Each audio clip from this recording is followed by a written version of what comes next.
各位朋友啊，中国的爱国的网友呢，往往对中国政府对于台湾问题的慎重态度呢感到不耐烦啊，说什么时候能把这个问题给解决呀？看着那台湾的那帮绿蛙青鸟们就糟心，是吧？那这个事情呢，台湾的这个事儿啊，也确实是牵一发而动全身。中国呢，考虑如果真的是武统台湾方案的时候呢，一定要把美国和日本问题考虑进来啊。为什么没有提别的国家呢？就是以美国和日本为主啊，所以呢，就是说一定解放军行动的时候，你就得打谱，把美国和日本一勺烩才行。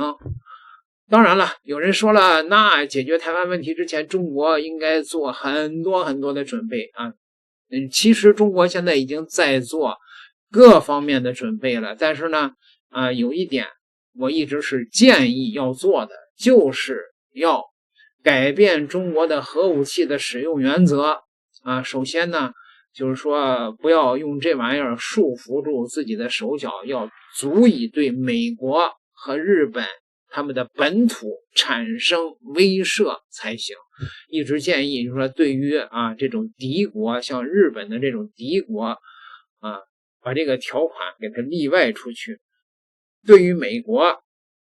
就像那个俄罗斯一样，只要美国胆敢攻击中国本土的目标，那也不排除中国这个使用核武器去打击美国本土的目标，这样才足以震慑住它，是吧？好，我们先来开个脑洞啊！以美国全面介入为刚性前提的终极战略闭环方案，基于主场绝对优势的全周期无死角国家生存与复兴战略本方案，彻底摒弃美国有限界、日本战略中立的所有侥幸幻想，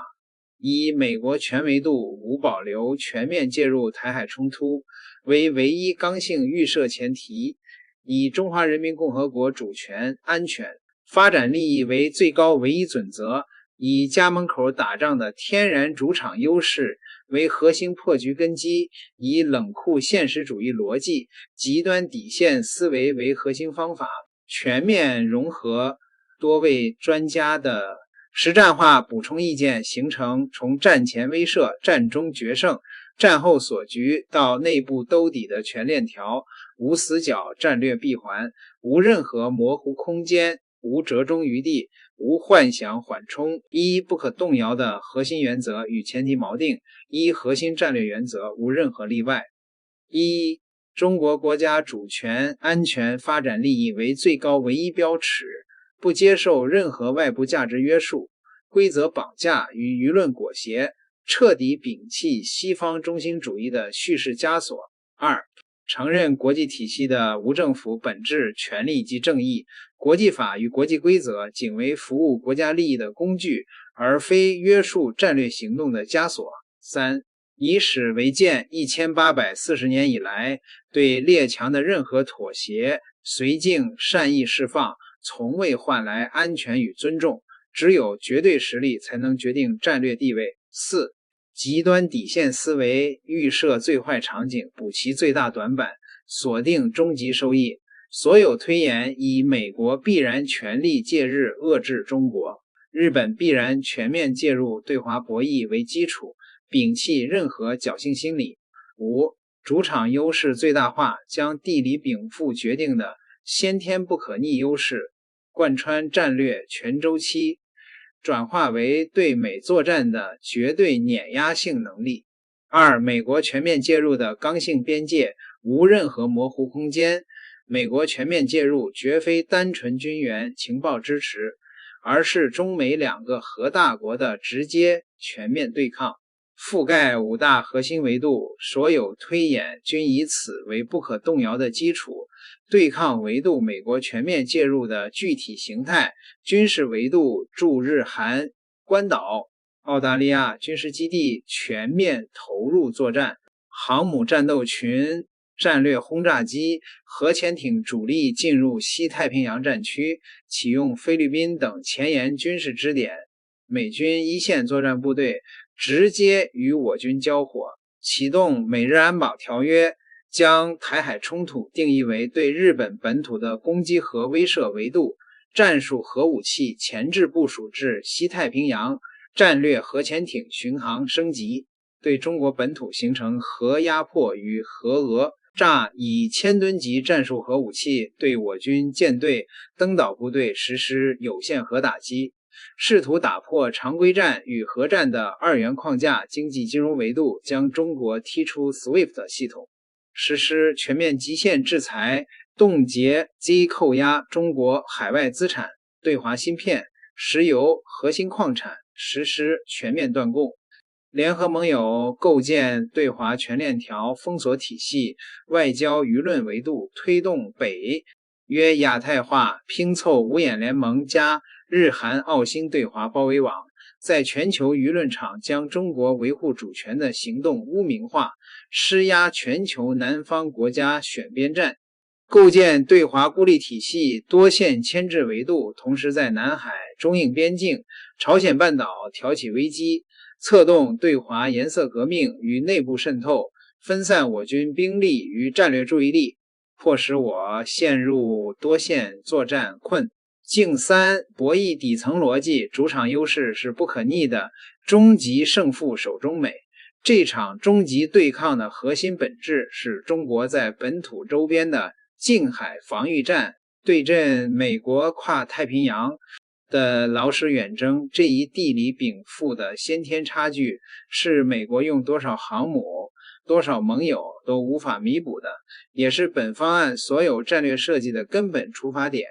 核心维度中国主场绝对优势，美国劳师远征致命短板火力投送陆基火力从本土发射数分钟覆盖第一。第二，岛链所有目标投送成本仅为美军的1/10，可实现无间断饱和打击。跨太平洋投送从关岛起飞轰炸机需4小时，从本土增援需12小时以上，全程处于我军监控与拦截范围，投送效率被天然压制，后勤补给后勤线以100公里为单位，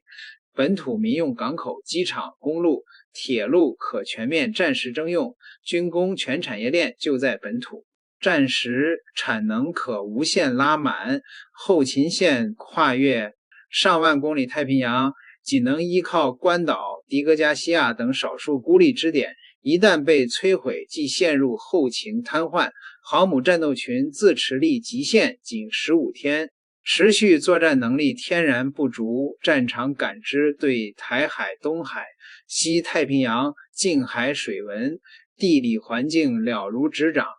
依托本土陆基雷达、水下监听网络、天基侦察系统，形成全域战场单向透明体系。陌生海域作战只能依靠舰载、机载侦察设备，全程处于我军电磁压制范围，极易陷入聋子瞎子的被动局面。体系作战能力彻底失效，战争合法性与社会韧性，保家卫国的正义之战。全民动员体系可快速全面激活，战争承受力极强，社会凝聚力有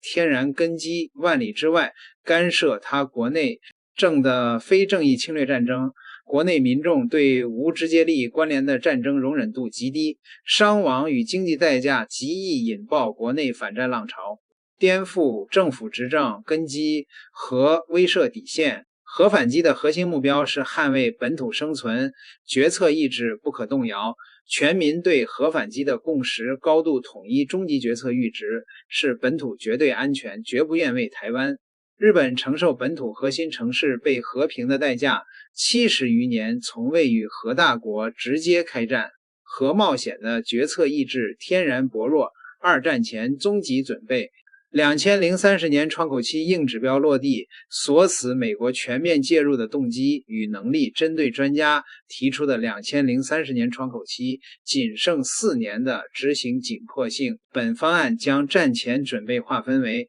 2030年前必保完成的刚性硬指标和2035年前持续升级的长期指标，不将不可控的技术突破纳入必保范畴，以举国体制确保核心能力落。第核心目标是让美国在开战前就清晰预判全面介入的代价是其全球霸权的彻底崩塌，甚至本土面临毁灭性打击。一、核威慑体系升级，彻底堵死战术核冒险漏洞，确立相互保证毁灭的绝对可信度，彻底放弃不首先使用核武器的教条束缚，针对美日出台明确的核政策例外条款，补齐专家提出的战术核武器反制预案，以清晰红线加战略模糊的双重策略，彻底打消美国核冒险与全面介入的念头。一、刚性核红线全球公开发布，无任何模糊空间。红线一，美国对中国本土任何形式的军事打击，无论常规还是核打击，直接触发对美国本土的无差别核反击。红线二，任何核武器使用，无论当量大小、攻击目标类型、战术还是战略属性，均视为对中国本土的核攻击，立即触发对等规模的无差别核反击，彻底堵死美国有限使用战术核武器的幻想。红线三，美国全面介入台海冲突，其在西太平洋的所有军事基地、航母战斗群、指挥枢纽全部纳入首轮核打击范围。红线四，任何对中国核设施、战略指挥体系、天基系统的攻击，直接触发对美国本土的全面核反击。2030年前必保核能力硬指标一，核弹头规模快速提升至1000枚以上，每年新增不低于120枚优先列装搭载高超音速核弹头的机动式洲际弹道导弹、静音战略核潜艇，确保潜击2次核打击力量占比不低于 60%， 即便本土遭受首轮核打击，依然能对美国所有100万人口以上城市、核心工业枢纽、军事指挥中心实施全覆盖毁灭性打击。战略核潜艇在太平洋深水海域实现常态化隐蔽巡航，陆基机动导弹部队实现全疆域无依托战备值班，高超音速核载具全面实战部署，让美国反导系统彻底失效，核打击无死角、无预警、无法拦截。与俄罗斯达成非结盟式的核战略底线协同，明确美国对华核威慑升级，北约全面介入亚太，直接触发双方战略联动，让美国无法集中核力量对华施压，彻底避免陷入两线核威慑的被动局面。战略模糊补充对美国常规力量介入导致我军重大战略资产损失，核心作战行动受阻，是否触发战术核武器反击，保持战略模糊性，让美方决策层永远处于决策焦虑中，不敢轻易突破常规战的边界。区域拒止半介入体系升级，从火力瘫痪到体系窒息，实现第一岛链内绝对掌控，以72小时内瘫痪美国西太平洋全部军，是存在为核心目标深化专家提出的体系窒息战法，打造3层级全域饱和打击闭环，把主场作战的火力、情报、地理优势发挥到极致，彻底剥夺美军介入的物理能力。3层级全域打击体系2030年前全面实战化层级覆盖范围，主战武器系统核心打击目标刚性作战要求第1层级0到1000公里，台海摆东海核心战场东风减17高超音速导弹、东风减1615近程弹道导弹、常见减10巡航导弹、舰载甩空机高超音速武器驻日韩美军及日本自卫队军事目标，第一岛链内海上目标，台岛全域军事设施开战5分钟内完成首轮火力投送，24小时内瘫痪所有前沿机场，港口、指挥中枢、防空反导系统。单目标打击弹量比不低于20:1，确保100%突破宙斯盾防御体系第二层级1000到4000公里第二岛链范围。东风歼26中远程弹道导弹关岛安德森空军基地、阿普拉海军基地、澳大利亚北部美军轮换基地开战10分钟内完成首轮饱和打击，彻底摧毁美军远程投送和后勤中枢，让美军失去西太平洋唯一的战略支点，第三层级4000公里以上，远海纵深东风歼31%依常规改型，潜击巨浪系列导弹，轰歼6N 远程战略轰炸机，夏威夷美国西海岸军事节点，具备对第二岛链以东美军增援力量的全程拦截与打击能力，将战场纵深推至太平洋中部，让美军劳师远征的劣势被无限放大。体系窒息核心战法2030年前全面建成。全频段电磁黑洞体系，依托本土陆基大功率干扰站、天基低轨干扰星座、空基电子战飞机，打造半径1500公里的电磁禁区。开战第一时间全面瘫痪美军的侦察、导航、指挥通信数据链，让美军各作战单元退化为各自为战的孤岛，彻底失去信息化作战能力。2. 海峡咽喉绝对封锁线，利用宫古海峡、巴士海峡、大隅海峡的天然地理瓶颈，以水下静音核潜艇、AIP 常规潜艇、水下无人作战平台、陆基反舰火力，提前完成预设阵地部署与水文测绘，形成进不来、出不去、没法打的水下封锁网，让进入第一岛链的美军舰船陷入生存绝境。3. 天基攻防体系建成低轨侦察卫星星座，全覆盖，具备战时72小时内全星座补网能力，列装全谱系反卫星武器、激光武器，确保开战第一时间瘫痪美军在西太平洋上空的所有侦察、通信、导航卫星，实现战场单向透明。3. 命脉兜底与经济战准备，分阶段落地硬指标，把全产业链主场优势转化为核武器级反制筹码，针对专家提出的4年窗口期技术落地风险，将核心指标划分为必保项与升级项，战前完成核心生存能力兜底，战时把制造业优势转化为反制武器，让美国的全面制裁彻底失效，甚至反噬自身。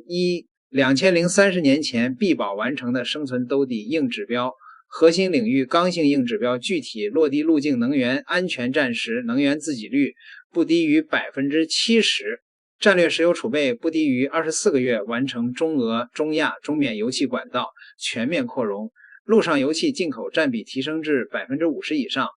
推动风电、光伏等可再生能源规模化发展，建成全国统一的智能电网，完成全国战略石油储备库扩容，实现24个月全民保底供应，粮食安全战时粮食自给率稳定在95%以上，战略粮食储备不低于18个月，全面建成10亿亩高标准农田，完成大豆、玉米替代种植规模化落地，锁定东南亚、中亚海外耕地供应链，建成覆盖全国的分级分类粮食储备体系，确保14亿人饭碗绝对安全。关键矿产战时核心战略矿产自给率100%，建立全球最严格的出口管制体系，完成稀土、锂、钴、镍等战略矿产的国内开发、海外布局、回收利用体系全面建成，将稀土深加工、钴接等关键金属的产能优势转化为反制西方军工体系的核心武器，科技自主成熟制成半导体、高端材料工业母机，基础软件实现100%国产替代，优先突破28纳米及以上成熟制程，全产业链国产化，保障战时军工生产工业体系运转不受影响，先进制程光刻机、高端芯片作为长期升级项。2035年前完成突破金融安全，彻底摆脱对 SWIFT 系统的依赖，海外核心资产风险全面出清，完成人民币跨境支付系统 CEPS 全球全覆盖，与俄罗斯、中东、东盟、非洲等友好国家完成本币结算易货贸易体系全面落地，大规模减持美债、美元外汇储备，置换为黄金、战略矿产、友好国家核心基础设施股权，彻底避免战时被冻结没收。战时经济反制武器化预案，战前完成全链条推演与演练。开战第一时间对美日及所有参与对华制裁的国家实施稀土、镍、石墨、镍等关键矿产的零出口管制，直接瘫痪西方军工、复合体、芯片产业的产能。掐断对美西方医药原料、汽车零部件、民生消费品等核心中间品的供应，利用全球 30% 的制造业份额，让制裁的反噬效应直接冲击其国内经济，引发通胀飙升、供应链断裂、社会动荡。抛售剩余美债，联合友好国家推动去美元化进程，以数字人民币 CEPS 系统为全球南方国家提供避开美元清算的替代通道，从根源上动摇美元霸权根基。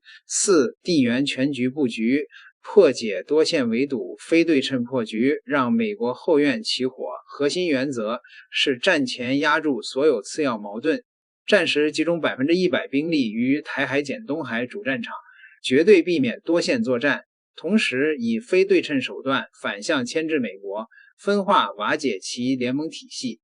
周边环境稳控预案2030年前全面落地，南海方向与东盟国家达成长期共识，承诺冲突不扩大至南海，保障其航道安全，让美国找不到代理人，彻底关闭南海介入通道。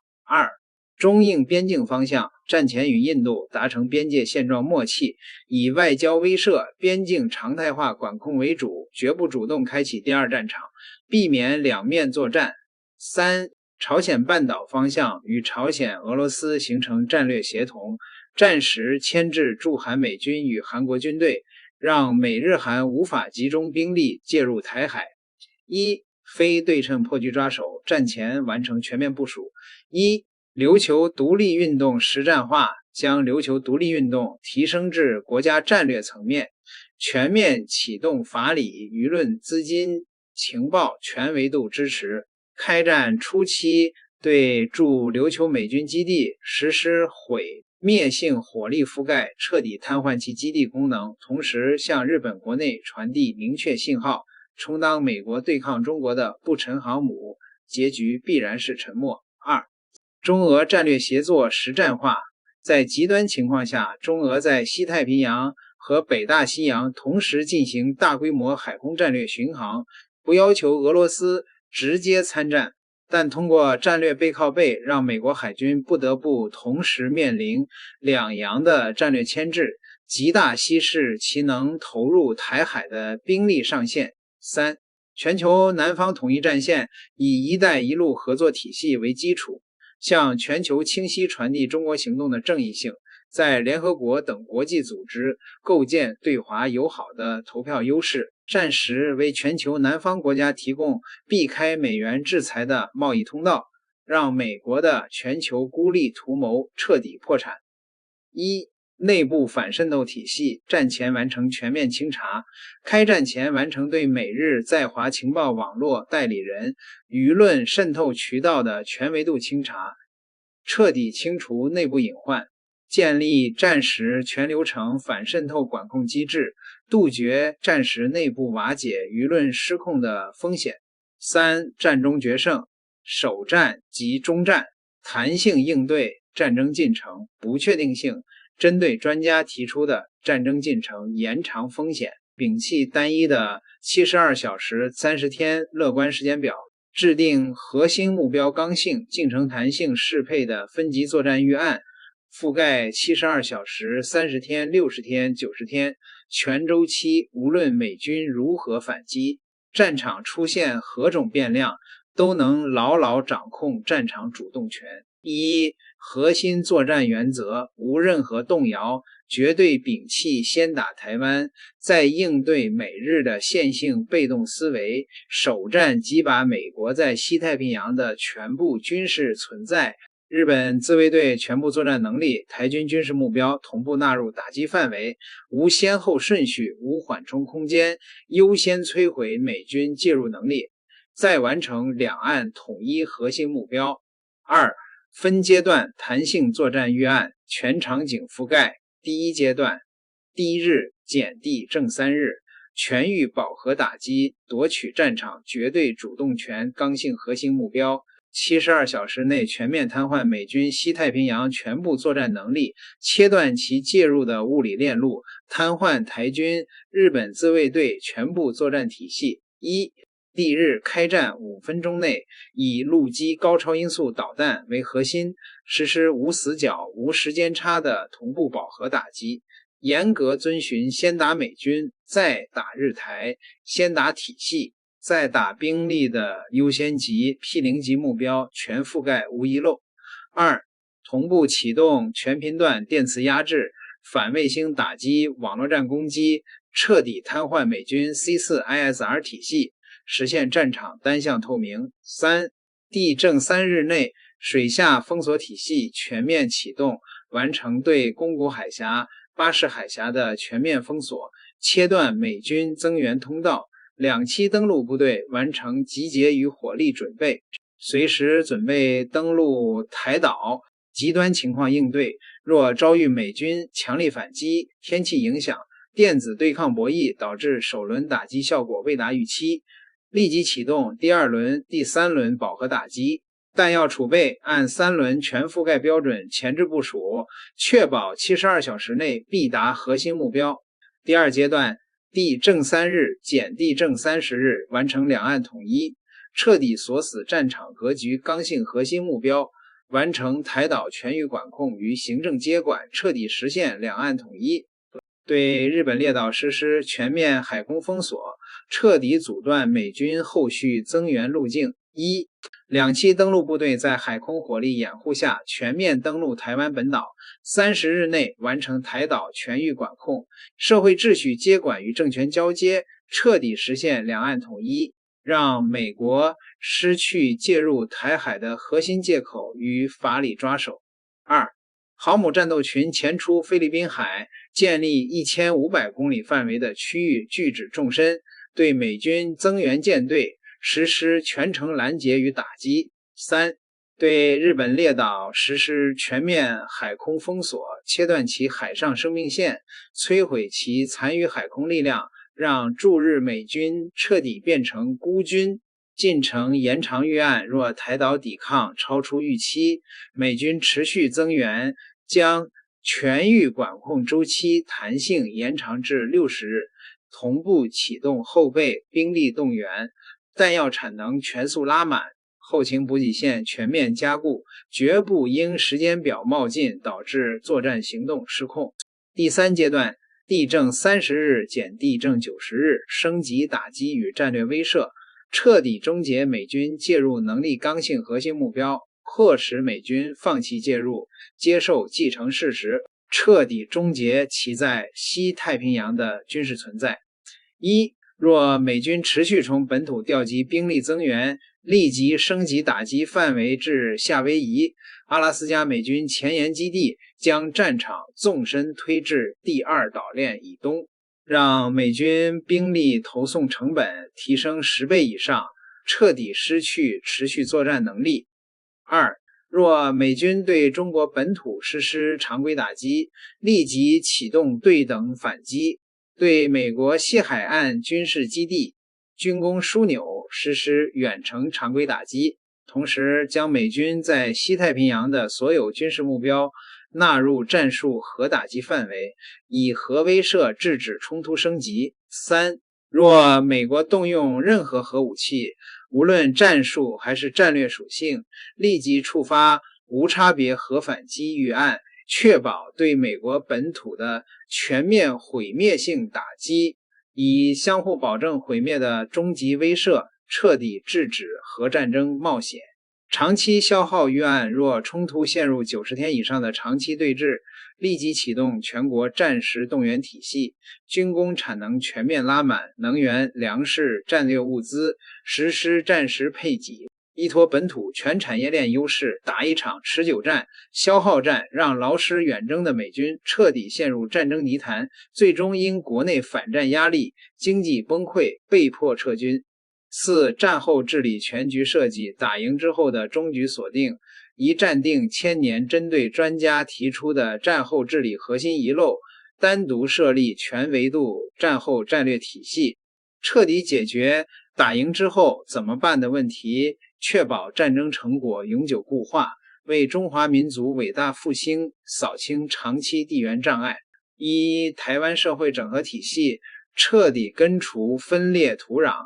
实现长治久安。1. 政权与治理体系接管，战后立即启动台湾省行政体系重建，全面接管司法、警务、教育、媒体等核心领域，彻底清除岛内亲美亲日分裂势力，对分裂分子依法实施全面审判，杜绝任何分裂复辟的可能。2. 社会共识重塑，全面推行爱国主义教育，修订历史教科书，彻底清算台独历史叙事，重建中华民族共同体意识。3. 经济与民生兜底，战后快速恢复台湾岛内生产生活秩序，将台湾产业链全面融入大陆内循环体系，保障民生水平不下降，争取岛内民众广泛支持，彻底避免长期治安战风险。2. 西方长期制裁应对体系，打破封锁，构建自主可控的全球经济循环。1.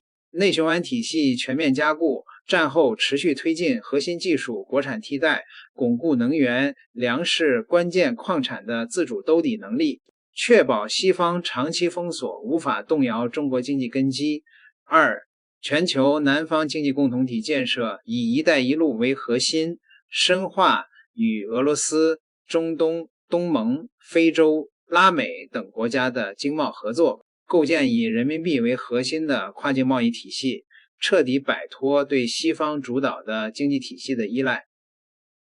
3. 反制分化策略，对参与对华制裁的西方国家实施精准的经济反制，同时利用其内部利益分歧，分化瓦解反华联盟，让长期制裁最终沦为一纸空文。3. 东亚安全秩序重构，彻底终结美国亚太霸权，建立中国主导的区域治理体系。1. 美日同盟彻底砸碎，迫使日本签署东亚和平监管条约，彻底解散日本自卫队，拆解其军工产业链，重工业体系永久剥夺其外交权、宣战权、国防权，推动琉球群岛独立，终结日本对琉球的非法管控。2. 美国亚太军事存在彻底清除，以战场绝对胜利，迫使美国签署西太平洋和平协议，彻底拆除其在第一、第二岛链的所有军事基地，撤出其在日韩、东南亚的全部军事力量，承认中国在西太平洋的主导权。3. 东亚安全共同体全面建成，联合俄罗斯、朝鲜、韩国、东盟等周边国家，建立中国主导的东亚安全共同体，彻底排除域外国家干涉，形成对华友好、和平稳定的区域格局，锁定东亚未来1000年的和平环境。4. 全球话语权体系建设，重塑国际叙事，巩固二战战后秩序。1. 法理与叙事主导权，以二战战胜国身份，在全球范围内强化波茨坦公告、开罗宣言的法理权威，彻底瓦解美日同盟的合法性，向全球传递中国维护战后秩序、反对霸权干涉的正义叙事。2. 全球治理体系改革，联合全球南方国家，推动联合国体系改革，打破西方对国际规则、国际法的垄断解释权，构建更加公平合理的全球治理新秩序。5、内部韧性体系建设全场景压力测试，确保战时后方不乱针对专家提出的内部风险短板，建立全维度内部韧性体系，完成极端场景下的压力测试与应急预案，确保无论战场出现何种情况，国内社会稳定、经济运转、民心凝聚都不动摇。1、舆论管控与共识凝聚体系。1、战前建立战时舆论管控预案，对美西方认知战工具、社交平台实施战时物理隔离机制。2、内宣体系全面转向保家卫国，抵御外侮的中华民族传统叙事，战前完成全民国防教育与共识凝聚，战时第一时间发布权威信息，粉碎谣言，凝聚民心。3、建立极端场景应对预案，若战争初期遭遇局部失利，立即启动全民动员叙事，强化同仇敌忾、共克时艰的民族共识，杜绝舆论动荡。1、社会稳定与民生兜底体系。1、战前完成能源、粮食、民生消费品的分级储备体系，战时实施全民保底配给机制，确保即便遭遇西方全面制裁、长期战争消耗，民众基本生活水平不受重大影响。2、建立战时物价管控、市场监管机制，严厉打击囤积居奇、哄抬物价等行为，维护市场秩序稳定。3、针对战争导致的经济下行、就业压力，建立战时就业保障、社会救助体系，确保社会大局稳定。1、财政与资源战时调配机制。1、战前建立战时财政预算预案，明确战争状态下的财政优先保障顺序，确保军工生产、国防作战、民生兜底的资金需求。2、建立战略资源战时统一调配机制，实现能源、矿产、工业产能的全国一盘棋调度，最大化发挥全产业链主场优势。3、完成长期战争消耗的财政压力测试，确保即便遭遇90天以上的长期战争，国家财政依然能稳定支撑。1、全场景压力测试机制。1、战前每年组织一次极端场景压力测试，覆盖战争初期失利、西方全面制裁、能源通道中断、国内局部动荡等所有最坏场景，查漏补缺，不断完善应急预案。2、建立战时应急指挥体系，实现全国各领域、各层级的统一指挥，快速响应，确保任何突发情况都能第一时间处置。6、执行保障与时间窗口管控，举国体制推进抢跑2030年战略窗口期，针对专家提出的时间窗口紧迫性、执行难度高的核心挑战，建立举国体制的执行保障机制，将所有核心指标拆解为年度硬任务，确保2030年前全面完成所有战前准备，牢牢把握战略主动权。1、建立国家层面的专项战略指挥机构，由最高决策层直接领导统筹军事、外交、经济、科技、民生等所有领域的战前准备工作，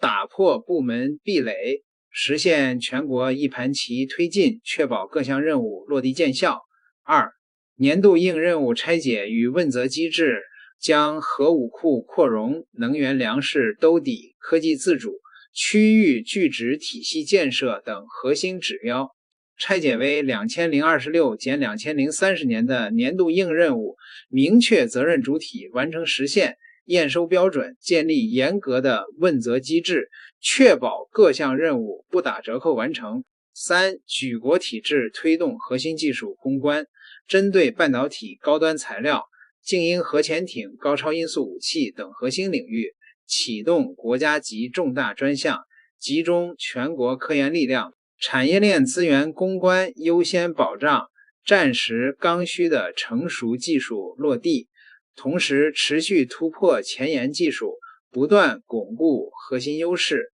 4. 全民国防与动员体系建设，战前全面强化全民国防教育，完善预备役民兵动员体系，建成平战结合、快速响应的全民动员机制，让保家卫国、抵御外侮的共识深入人心，为终极对决奠定最坚实的民心基础。7. 终极核心结论，本方案的核心逻辑是彻底抛弃所有幻想、所有中庸妥协、所有西方叙事枷锁，以最坏场景为唯一预设前提，把家门口打仗的天然主场优势转化为不可逆的战略碾压能力，形成从战前威慑、战中决胜到战后锁局的全闭环战略体系。1840年以来的历史早已用血的教训证明，对霸权的任何妥协，绥靖善意释放，从来换不来安全与尊重。只有绝对的实力、彻底的胜利，才能决定我们的战略地位。美国可以为了维护霸权，毫无顾忌地动用一切手段清除威胁。我们为了中华民族的生存与复兴，为了捍卫国家主权与领土完整，当然有权利、有资格采取一切必要手段，彻底粉碎美国的介入图谋，一劳永逸地解决困扰中国千年的地缘毒瘤。这份方案的终极价值从来不是要不要打、能不能赢的问题，而是准备的够不够充分，能不能让美国不敢全面介入的问题。当我们有能力在72小时内让西太平洋的美军前沿存在彻底归零，当我们拥有让美国本土核心城市面临不可承受损失的2次核反击能力，当我们的全产业链优势能让西方的全面制裁彻底反噬自身，美国全面介入的决策就将成为其霸权史上最后的也是最昂贵的错误。中国不惹事，但绝不怕事。既然美国试图以秩序为名锁死我们的生存空间，那么我们就用主场优势与工业伟力，亲手砸碎这个旧秩序，为中华民族复兴打出一个海晏河清的西太平洋，换来东亚大陆未来1000年的永久和平。听完了这个方案以后啊，有人可能就说了，说这个方案呀，这里边还缺好多东西呢。是，